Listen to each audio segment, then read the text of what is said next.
I define myself as an entrepreneur by circumstance. I was born into a very poor household. My mom and I lived in a shack. She was uneducated and she was working as a domestic worker. Very early on as a kid, I realized that the best that my mom could do for me was provide food and provide shelter. If I wanted anything beyond that, I had to go out and I had to get it.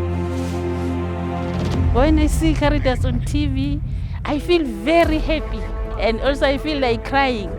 He was in Anzisha and Tshinstsholo and so forth and so forth. He's going to make me rich one day, by God's grace. I'm Karidas Tshinstsholo, an agritech entrepreneur from South Africa. I run a company called Kula, and my message to you, it begins with you. Eta hola.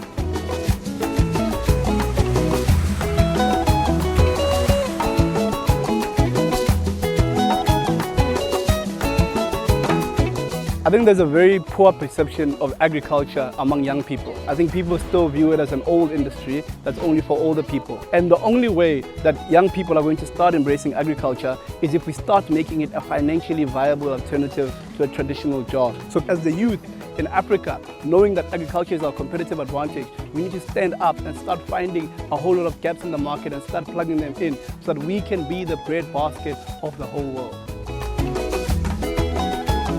Kula is an agri-tech startup that exists to solve a very big African problem, considering that more than half of the population on the African continent is dependent on small-scale agriculture for an income. What we do is that we connect the client and the farmer directly. That client could be a processor, that client could be a supermarket, it could be a restaurant, and therefore having huge implications on economic growth on our continent.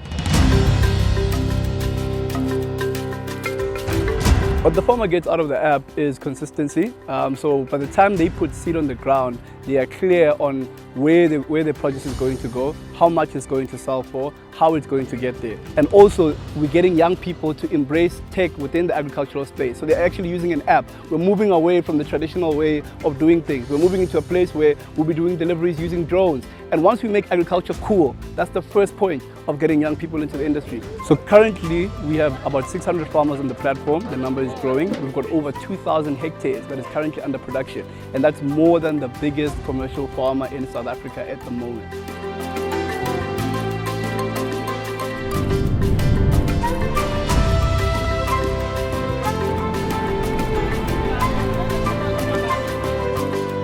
Africa has about 60% of the world's arable land. Half of all small businesses on the African continent are actually agri-businesses. And more than half of the entire African population actually depends on small-scale agriculture for an income. Because of the value and the impact that we're having, we get a whole lot of media. So I find myself having to go to radio interviews. In some cases, I don't even have time to change. So I'll go right on the stage wearing my overall because I feel also that it reflects the truth of the work that we do.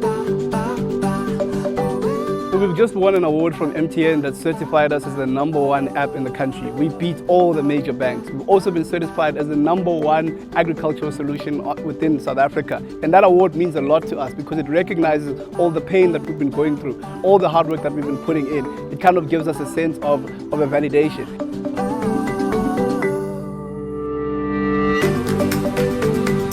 One of the big problems on the African continent is that there's a huge lack of risk capital. A lot of funders are not willing to fund new ideas. They want to find ideas that are old and have already been tested. In our case, we've had to start with our first business, and we ran that business for quite some time. But after a while, we realized that we wanted to make a bigger impact. So we used our previous business to fund this one, which also says to entrepreneurs, once you start doing the best that you can with the little resources that you have, then funders start coming to you. So you don't need a funder to start a business.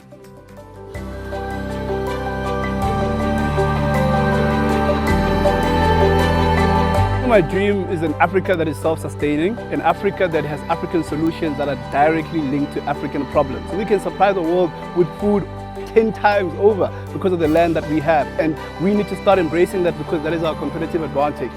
And my challenge to other African entrepreneurs is find solutions to education, find solutions to food security. There's so many problems on the continent that we can embrace and start solving because a lot of big tech companies have saturated the whole world market. The last remaining market is the African market. And if we don't embrace it, we're going to find ourselves being consumers on our very own continent.